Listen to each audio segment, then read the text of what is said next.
Kristohanon, pagmata, Halloween is a demonic celebration. Sa panahon nga nagselebrar ka sa Halloween, imong gi-welcome ang presensya sa demonyo o imong gisalikway ang presensya sa Ginoo. Ang tinuod nga Kristohanon dili na mag-celebrate sa demonyo. Ang tinuod nga Kristohanon dili na mag-apil-apil sa kalihukan nga pangkalibutanon. Yan, ang selebrasyon daw ng Halloween ay selebrasyon ng demonyo.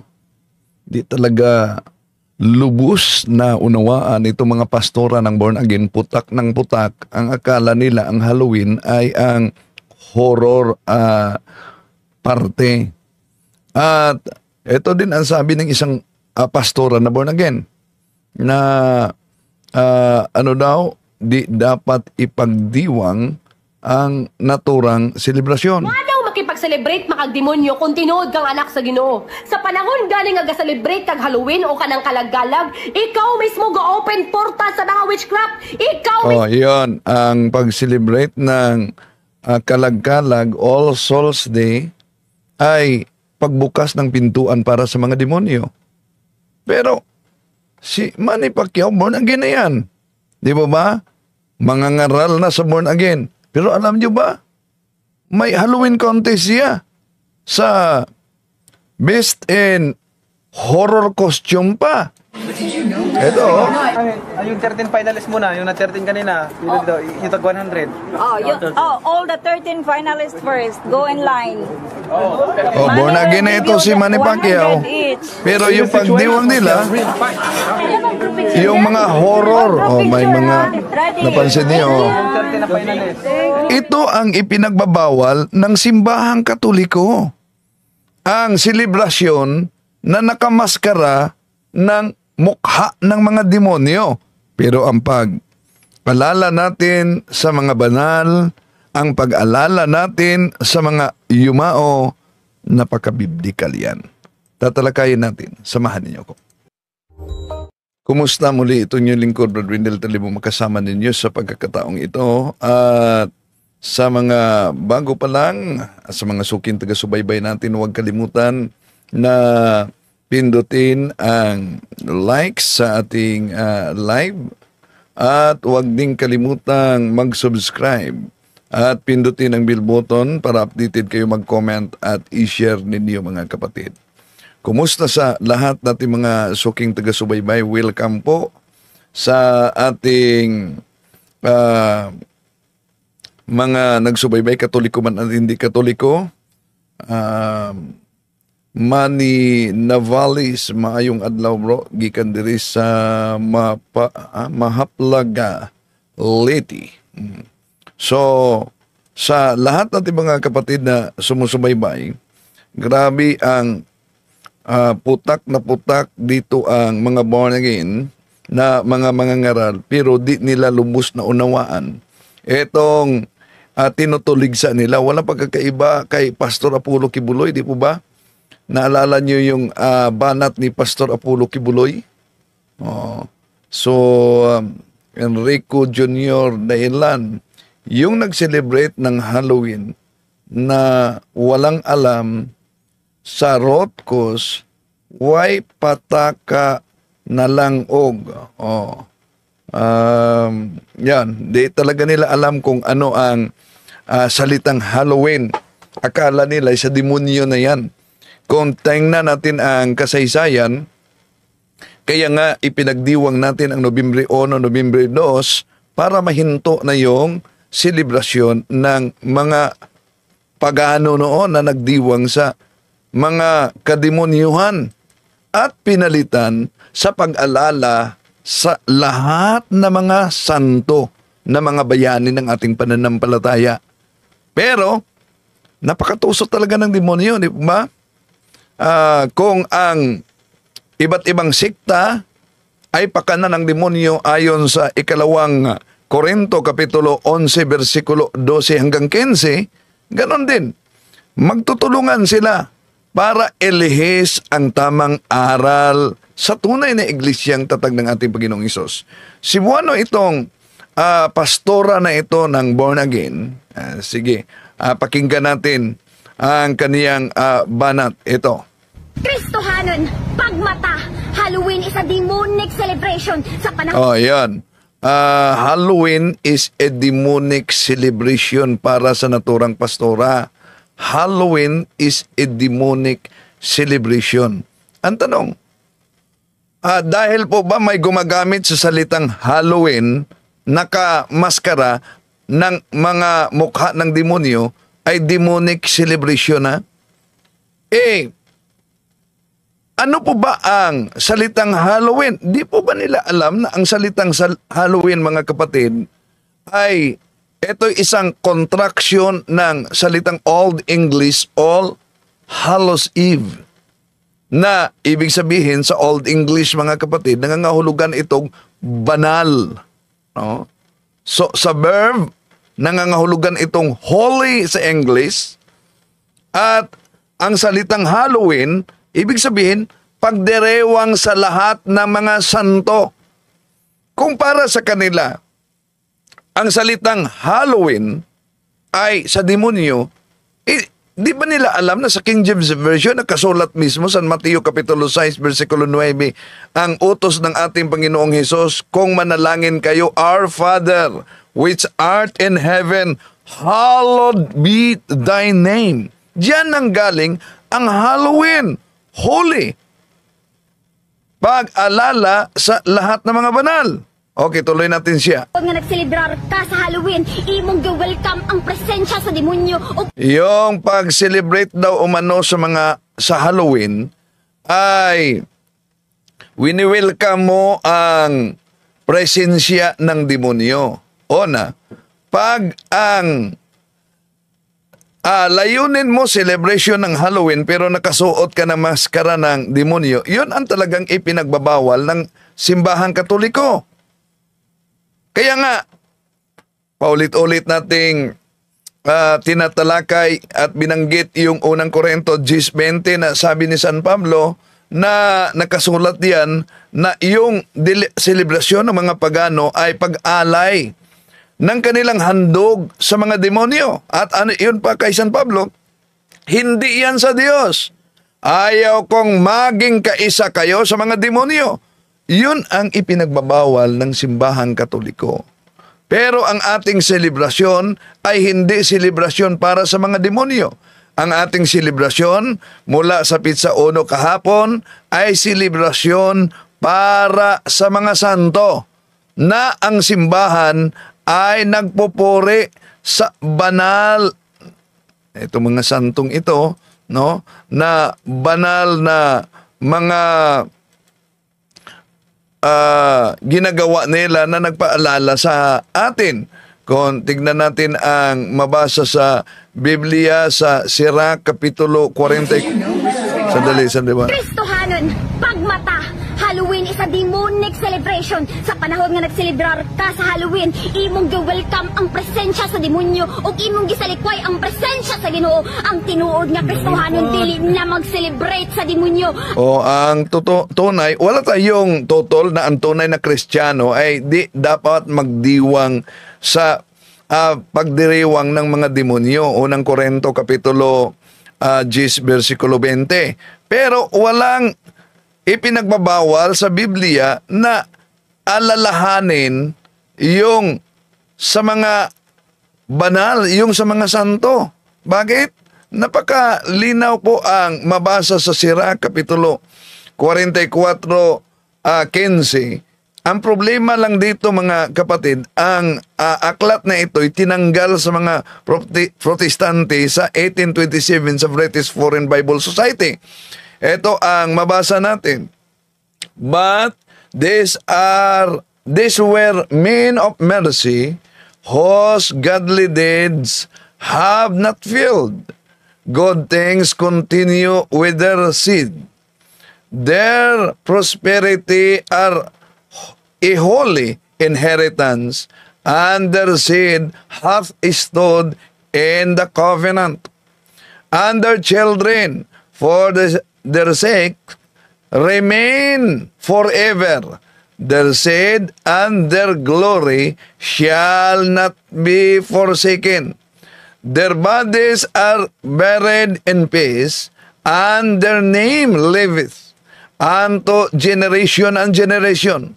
Let the people show forth their wisdom, and the church declare their praise. Ano daw? Ang tunay na simbahan, deklara yung kanilang ang kanilang mga kabanalan. Okay, yun ang ipinagdiwang natin kahapon. Okay, tuloy natin itong pastora ng born again. Ang tinuod nga Kristohanon, dili na mag-apil-apil sa kalihukan nga pangkalibutanon. So ang tunay daw o mano na Kristiyano ay hindi na makisali sa selebrasyon na pangmundo. Wala tayong totoo diyan, pero yun po ba ang selebrasyon lalo na sa pagdiriwang natin sa at pag-alala sa mga yumao? Yun po ba ay ibig sabihin pangkalibutanon? Hindi. Dahil napaka-biblical yan. Hebreo Kapitulo 13, versikulo 7, alalahanin ninyo ang mga dating namuno sa inyo, ang mga nagpahayag sa inyo ng salita ng Diyos. Isipin ninyo kung paano sila namuhay at tularan ninyo ang kanilang pananampalataya sa Diyos. Yun ang mga santo, yun ang mga banal na inalala natin at tularan natin. Dahil sa ating pag-alala at pagluwalhati sa kanila, naluwalhati din ang Diyos na siya ang source ng kabanalan. Juan 17, ang sabi ng ating Panginoon Jesucristo, ang lahat ng akin ay sa iyo, at ang lahat ng sa iyo ay akin, at naluwalhati ako sa pamamagitan nila. At di lang yan, napaka-biblical po ang sabi sa 2 Thessalonians chapter 1 verse 10, ito ang sabi ni San Pablo, on that day, the Lord will be glorified in His saints. Ano daw? Sa araw na ito, ang Diyos ay maluwalhati sa pamamagitan ng kaniyang mga santo. Napaka linaw po mga mahal na kapatid ang mabasa mismo sa Biblia. Una, para ipaabot ko dito, condolence sa Diocese ng Talibon, isa sa mga exorcist, dating chief exorcist nila. Ngayon, ang chief exorcist nila si Father Aster Felicilda. Pero bago si Father Aster Felicilda, si Father Alexander Asterio ang chief exorcist noon. At nalaman ko kanina, si Father Alexander ay biglang pumanaw sa kapistahan ng pagdiriwang natin sa All Souls Day. Mga kapatid, ipanalangin natin, isa sa mga exorcist sa Diocese of Talibon na pumanaw ngayong araw na ito. Pakisali po sa inyong panalangin. Kung iba ang interpretasyon sa mga RC, huwag niyong ibuto sa mga RC huwag niyong ibuto sa mga RC ang inyong interpretasyon, madam. Okay, sabi ni Jan. Okay, so tuloy natin tuloy natin. Yung pagdiriwang, lalo na ang pag-alala sa mga yumao, napakabiblical kahit na sa lumang tipan. Bakit? Tingnan niyo, silipin niyo ang Ruth chapter 2 verse 20. Anong mabasa? The Lord blessed him, Naomi, said to her daughters-in-law, He has not stopped showing His kindness to the living and the dead. She added, that man is our close relative. He is one of our guardian redeemers. Ano daw? Napakalinaw ang mabasa noon pa man na sabi dito, the Lord bless him. Naomi said to her daughter-in-law, He has not stopped showing His kindness to the living and the dead. Ano daw? Ang pagpakita sa kabutihan sa mga buhay at sa mga patay. Nasa Ruth chapter 2 verse 20 yan.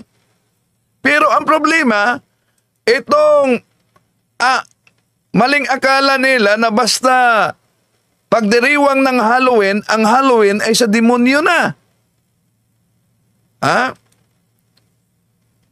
Ang tanong, saan ba mabasa sa Biblia na yung mga yumao natin ay di na dapat alalahanin? Ang daming mabasa sa Biblia na dapat, sa Ruth Kapitulo 20 verse Ruth Kapitulo 2 versikulo 20, He has not stopped showing His kindness to the living and the dead. So, napaka-biblical talaga mga kapatid. At di lang yan, kung tingnan natin ang mabasa sa Sirach Kapitulo 38, versikulo 16. Ito ang mabasa natin sa Biblia mga kapatid. Sirach 38:16. My son, let your tears fall for the dead, and as one of who is suffering grievously, begin the lament. Lay out his body with the honor due to him, and do not neglect his burial. Ano daw? Do not neglect his burial. Sa Cebuano, alam nyo, ang nakasulat sa Cebuano,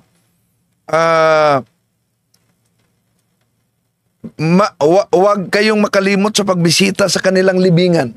Sa Cebuano, nakasulat yan. Pero sa English na binasa natin, do not neglect his burial. So, di mo ba napaka-biblical? Kung sasabihin nila dapat sa Biblia lang, sige, saan sa Biblia na yung mga yumao natin ay di na dapat alalahanin? Ang objection kasi sa ating mga kapatid sa ibayong pananampalataya, di dapat ipagdiwang, lalo na ang All Souls Day, All Saints Day. Bakit? Una, wala daw mabasa din sa Biblia ang purgatorio. Bakit? May mabasa ba kayo sa Biblia ninyong King James Version na sementeryo? May mabasa ba kayo sementeryo? Di po ba wala? Libingan ang mabasa. May mabasang libingan pero walang salitang sementeryo. Ang purgatorio, nauna nating tinatalakay mga kapatid, napaka-biblical yan. At pinangalanan ng simbahang Katoliko purgatorio. Bakit? Dahil ang simbahang Katoliko ay siyang haligi at suhay ng katotohanan. Unang Timoteo Kapitulo 3, versikulo 15, inutusan ng ating Panginoong Jesucristo. Ayon sa Biblia sa San Juan Kapitulo 15, feed my sheep. Anong ibig sabihin ng feed my sheep? Jeremiah chapter 31 verse Jeremiah.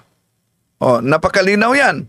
I will give you a pastor with all my heart, and they will feed you with knowledge and doctrine. Okay, tuloy natin si Pastora. Ito. The Word of God says in the book of Matthew 16 verse 18. Kinukot niya ang San Mateo Kapitulo 16, 18. Ano daw? May mabasa ba diyan? Bawal ang pagdiriwang sa mga santo? Wala naman. Sasultian ko ikaw, o ibabaw ni ining bato, tukuron ko ang And so I tell you, Peter, upon this rock, I will build my church. Wala naman tayong tutol dyan. na yung simbahang yan ay hindi yan born again, kundi ang simbahang yan ay walang iba kundi ang Iglesia Katolika. Dahil kung tingnan natin ang Acts chapter 9 verse 31 sa original Greek Bible, himienon Ecclesia Catholis, tis Judaias kay Galalias kay Samarias, erinin ekenyen oy kumudomini. Ang simbahan, ug bisan gani ang kamatayon, dili gayud makabuntog niini. Unsa? Ang kamatayon dili gayud makabuntog niini. Yes, di talaga makabuntog ang kamatayon sa tunay na iglesia. Kaya ang kamatayan ay hindi yan dahilan upang makalimutan natin yung mga yumao na natin. Kahit pa sa lumang tipan, ipinalangin at nag-alay pa ng salapi si Judas Macabeo. Nasa ikalawang Macabeo Kapitulo 12, versikulo 43-45. Nagpalikom siya ng mga kaloob na umaabot sa halagang 4 na librang pilak at ipinadala ito sa Jerusalem upang ihandog na pantubos sa kasalanan. Ginawa ito ni Judas sapagkat naniniwala siya sa muling pagkabuhay sa mga patay. Kung hindi siya umaasa na ang mga patay ay muling mabuhay, magiging kahangalan lamang ang ipanalangin pa ang mga namatay na, dahil buo ang kaniyang paniniwala na ang lahat ng mga namamatay na nanatiling makadiyos ay tatanggap ng dakilang gantimpala. Ginawa niya ang paghahandog na iyon upang ang pagkakasala ng mga namatay na ito ay patawarin. See, napaka-biblika. Ang biblical, mga kapatid. Ang problema lang, nitong mga anti-katoliko, tinanggal nila yan. Tinanggal nila yan sa kanilang Biblia. Ang 1611 King James Version, meron yan. Ang 1827 British Foreign Bible Society, tinanggal nila yan. Hello, kapatid the Purge. Pasyone. Okay. Tuloy natin si Pastora. Pero ang problema karon, ang mga kasimbahanan igsuon nagsilibrar na usab sa mga patay. Yon ang problema o mano. Ang mga kaiglesiyahan ngayon ay nagdiwang sa mga patay. Ang ipinagdiwang natin yung mga yumao. No? Ang ating mga yumao, napaka-biblical yan na dapat alalahanin natin. San Pablo nga nanalangin sa matagal ng patayang kaibigan na si Onesiporo. Nasa ikalawang Timoteo Kapitulo 16 yan. Sabi ni San Pablo na I pray that the Lord will be kind to the family of Onesiporos. He often cheered me up and wasn't ashamed of me when I was put in jail. Then, after he arrived in Rome, he searched everywhere until he found me. I pray that the Lord will ask God to show mercy to Onesiporos on the day of judgment. You know how much he helped me in Ephesus. So, napakalinaw ang sabi ni San Pablo, I pray that the Lord Jesus will ask God to show mercy to Onesiporos. At alam na natin, sasabihin ng mga siktang tataglang ng tao, saan mabasa diyan? Na si Onesiporo patay na. Tingnan natin ang mga biblical scholars. Ano ang kanilang paliwanag dito? Sabi dito, Onesiporos is anon. He must have been a member of the church at Ephesus where his family still resided. The expression of St. Paul conveys the impression that this generous person was dead at that time he wrote. See? Patay na pala si Onesiporo nang isulat ni San Pablo yan. At ano ang sabi ni San Pablo nang isulat niya? Napatay na umano si Onesiporo. Si San Pablo ay nagsabi, napakalinaw ang sabi ni San Pablo dito, I pray that the Lord Jesus will ask God to show mercy to Onesiphorus on the day of judgment. Alam naman natin, ang tao, agad-agad pagkatapos mamatay, haharap sa hukuman, Hebreo Kapitulo 9, versikulo 27. Tuloy natin si Pastora. Isang pagmata! Ayaw pag-celebrate ka uban ang demonyo. Nga naman sa panahon nga nag-celebrate ka, kauban ang demonyo, imong gi-welcome ang presensya. Oh, ayan. Talaga namang hindi yan ang layunin ng simbahang Katoliko. Pero kahit na itong pastorang ito sa born again, di talaga nila alam yung ipinagdiwang ng simbahang Katoliko, putak na lang. Ano makipag-celebrate makagdemonyo kung tinuod kang anak sa Ginoo? Sa panahon galing nga ga-celebrate Oh, so ulitin natin na ang pagdiriwang kaugnay sa Halloween, hindi yan celebration ng demonyo, kundi pag-alala sa mga yumao at panalangin alang sa mga yumao. kag Halloween o kanang kalaggalag, ikaw mismo go-open porta sa mga witchcraft. Oh, yung mga kalagkalag daw, All Souls din na. Pagbukas ng pintuan sa mga demonyo. Pero si Manny Pacquiao, born again na yan. O, tingnan niyo. Yung 13 finalists muna, yung na 13 Oh, kanina. so may pa-contest siya. 100. All the 13 finalists first. Go Oh, may $100 sa mga 13 finalists umano na nakasuot ng horror costumes dito. in line. Money will give you the 100 each. Are you the situation? Oh, born again na siya. Preacher na siya ng born again dito. Ha? Oh. Preacher na siya ng born again. No? So, ito, tuloy natin mga kapatid. All group picture, ha? Ready? Thank you. Yung 13 na finalists. Oh, so, ito ang ipinagbawal ng simbahang Katoliko. Yung nakasuot ng maskara ng mga demonyo. Pero dito, makita natin si Manny Pacquiao, born again. Mga ngaral na ng born again. Pero, pansin ninyo, may pa-contest pa siya. Oh, ito, mga born again na pastor.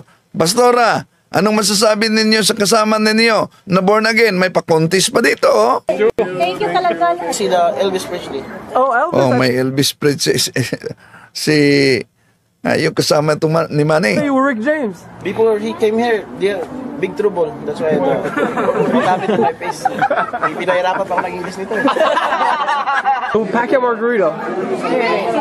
How do you see it going now? 2 weeks left. I don't know what to tell you. I'm so busy fixing my hair. Manny would do it. Oh. So, yun ang ipinagbabawal sa simbahang Katoliko, mga kapatid, na makasuot ng maskara sa demonyo. Yun ang ipinagbabawal. Pero yung pagdiriwang natin sa mga santo, mga mahal na kapatid, no? At pagdiriwang natin lalo na sa mga yumao, di yan bawal. Lalo na ang pagpanalangin para sa kanila. Bakit? Napaka-biblical yan mula pa noon. Ito ang ating mabasa sa Sera Kapitulo 7:33. Magmagandang loob ka sa mga buhay at huwag mong ipagkait ang tulong mo sa mga patay. O sige, kung gusto nila letra por letra, nang sinabi, huwag mong ipagkait ang tulong mo sa mga patay. Ano ito kung hindi panalangin? Ha? Ano ito kung hindi na natin sila alalahanin? Yun ang dahilan kung bakit ang ibang mga sikta, mga kapatid, tinanggal nila yan. Ha? Tinanggal nila yan sa kanilang Biblia. Dahil takot sila, meron pala sa Biblia na dapat alalahanin natin yung mga yumao. Oh. Pero kung tanungin natin sila, saan mabasa sa Biblia na di na dapat natin alalahanin yung mga yumao? Wala naman sila mabasa. Di pa ba gusto nila letra por letra mabasa sa Biblia? Ang di mabasa sa Biblia, di dapat paniniwalaan. No. Ngayon, Huwag ipagkait ang ayon sa Sirach City 33, huwag ipagkait ang tulong sa mga patay. Yun bang mga mabuti nating gawa ay makaepekto ba yan, lalo na sa mga kaluluwa na sa purgatorio? Makaepekto yan. Nehemiah chapter 1 verse 9, ngunit kung kayo'y magsibalik sa akin at ingatan ninyo ang aking mga utos at gawin bagaman ang mga nangangkatapon sa inyo ay nasa kaduluduluwang bahagi ng mga langit, akin ngang apipisanin sila mula roon at dadalhin ko sila sa dakong aking pinili upang patahanin doon ang aking pangalan. See? Kaya sa lahat nating mga kapatid na nagdiwa ngayon para sa All Saints Day, All Souls Day, huwag kayong maniniwala nito mga pastora na putak na ang ating pagdiriwang ay para sa mga demonyo. Nilihis lamang nila ang isyo. No? Kundi pagdiriwang para sa mga yumao. At ating ipanalangin ang ating mga kapatid sa ibayong pananampalataya dahil alam naman natin na biktima lang din sila. No? Biktima lang din sila sa maling akala. Kung maalala nyo, noon pa man sa lumang tipan mga kapatid, ang pagbisita sa sementeryo, napaka-biblical na. Ito ang mabasa natin sa Nehemiah sa 1:6. Pakinggan ngayon ng iyong tainga at idilat ang inyong mga mata upang inyong dinggin ang dalangin ng inyong lingkod na aking idanalangin sa harap mo sa panahong ito, araw at gabi, dahil sa mga anak ni Israel na iyong mga lingkod, habang aking ipinahayag ang mga kasalanan ng mga anak ni Israel na aming ipinagkasala laban sa iyo. Oo, ako at ang sangkabahayan ng aking mga magulang ay nagkasala. So may dalangin para sa kaniyang mga kamag-anak at mga magulang. Ang tanong, ito ba sila'y buhay? Tingnan natin sa Nehemiah 2:5. Sinabi ko sa hari, kung pahintulutan po ninyo ako, kamahalan, nais kong umuwi sa Huda upang itayong muli ang lungsod na pinaglilibingan sa aking mga ninuno. Oh. So, patay na, yumao na yung mga ninuno. Pero kung tingnan natin ang Nehemiah 1:6, idalangin, pinagdasal yung kanilang mga kasalanan. So, maraming salamat sa inyong pagsubaybay mga kapatid sa ating live streaming. At muli, at totoo ang impyerno mga kapatid. Ito, punong-puno ng mga kasakitan. Kaya kailangan talaga na habang buhay pa tayo, iwasan natin na mamuhay sa mortal na kasalanan. Dahil merong siguradong papuntahan at ito ang impyerno. Ngunit,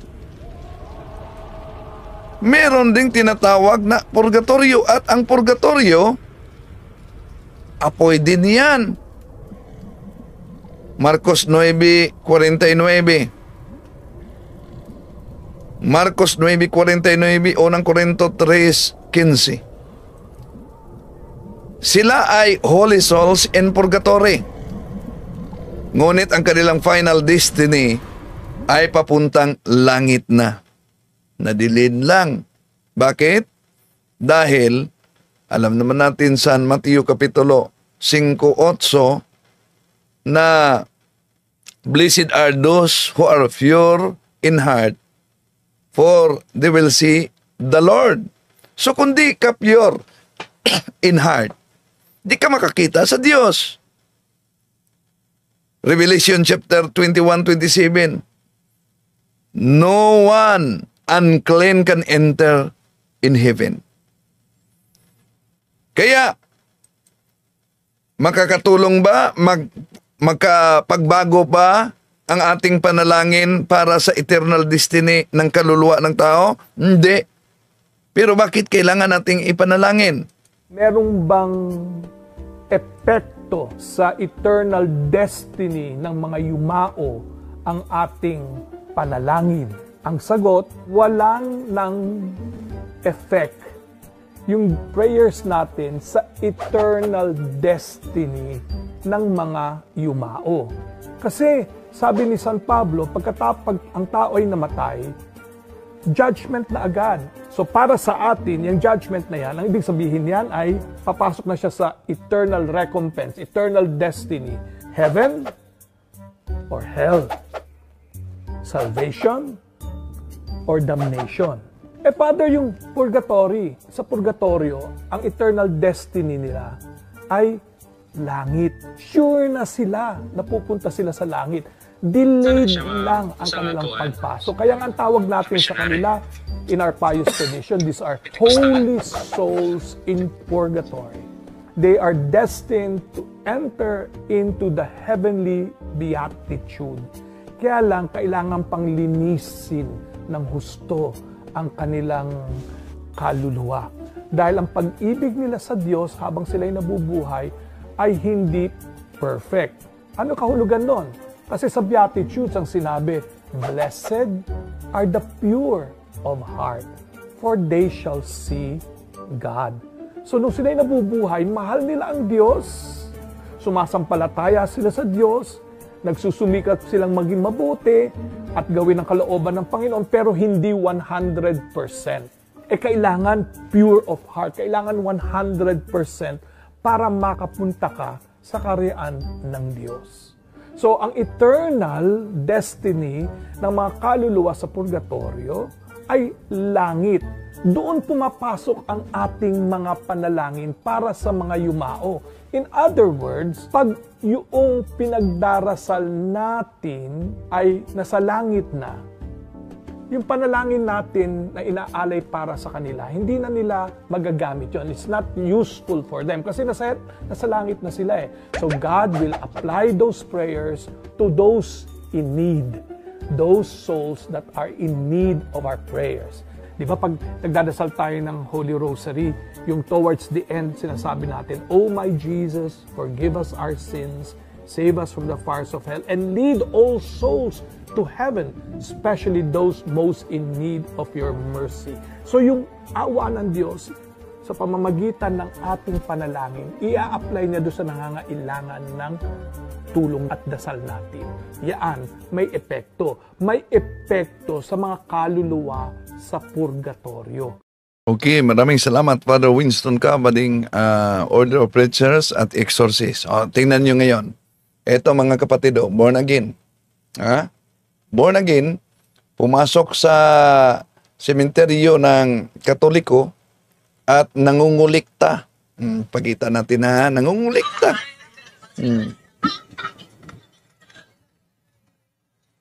Born again.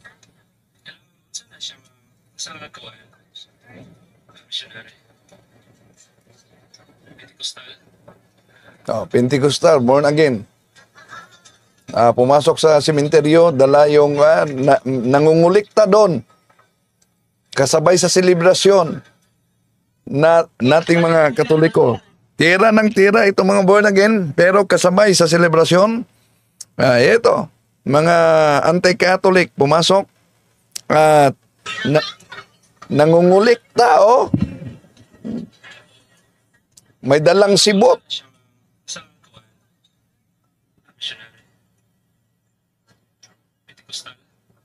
Oh, ayan. Pumasok. Okay? So, maraming salamat po sa lahat natin mga kapatid. Ipagdasal natin sila mga kapatid. San Juan 17:17, yun ang sabi ng ating Panginoong Jesus, Sanctifica ios en veritate, sermo tuos veritas es. Maraming salamat po sa inyong pagsubaybay hanggang sa muli. Ito yung lingkod, Brad Windel Talibong.